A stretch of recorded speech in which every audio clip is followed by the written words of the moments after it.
وهو الغفور الرحيم.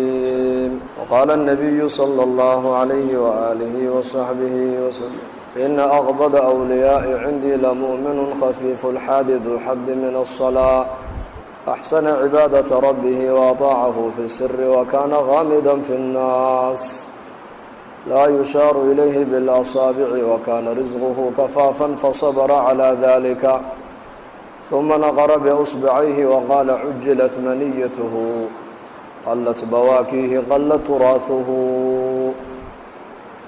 وقال النبي صلى الله عليه وسلم: أشد الناس بلاء الأنبياء ثم الأمثل فالأمثل، أو كما قال عليه الصلاة والسلام. الحمد لله.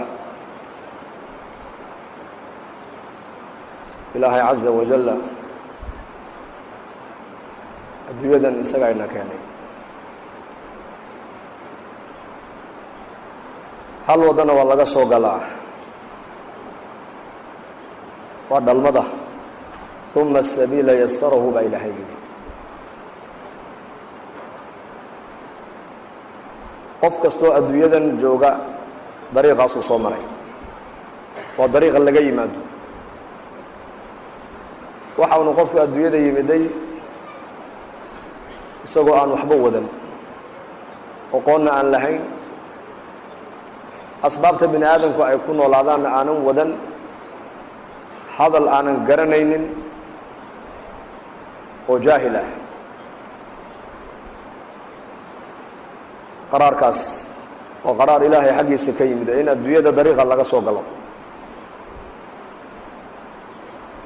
qaraarka labaad waxa weeyaan ilaahay caza wajalla uu go-aamiyey in adduunyadan laga baxo oo dariiqa dhimashada la yidhahdo looga baxo.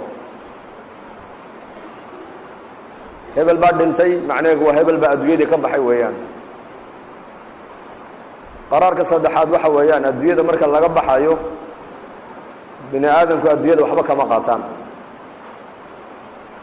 maalintii adduunyada ay soo galeen siday ku yimaadeen, fara madhnaan, gacmo madhnaan, qaawani, magac la-aan, sidii buu qofku adduunyada maalintuu ka baxayan uu kaga baxaa. ma maqal baan u malaynayaa qof dhashay oo magacii la dhashay. qof kasta markuu dhashaa magaca loo doondoonaa. maxamed u bixi, cabdiraxmaan u bixi, saciid u bixi, saacad u bixi.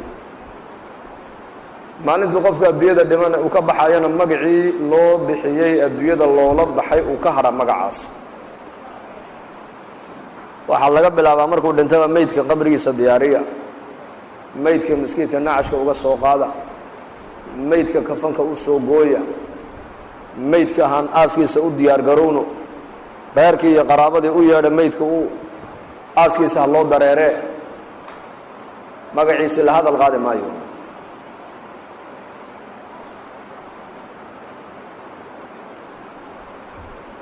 waddankan jabuuti masaajid ku yaalla magaalada bartamaheega, masjid xamuudi baa la yidhahda. masaajidkan idaacadda laga addimo weeyaan.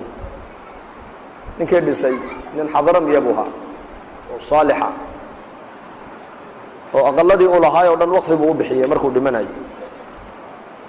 waxaa laga sheegay maalintuu dhimanayay gacanta kafka ii banaaneeya buuhi, ii banaaneeya. maxaad uga jeedaa baa lagu yidhi. waxaan uga jeedaa buuhi caamada ayaan tusinayaa in adduunyada aanan waxba laga qaadan. sidii lagu yimiday unbaa adduunyada loogaga baxaa. laakiin qofka waxaa raaca adduunyada ka raaca waa camalkiisa.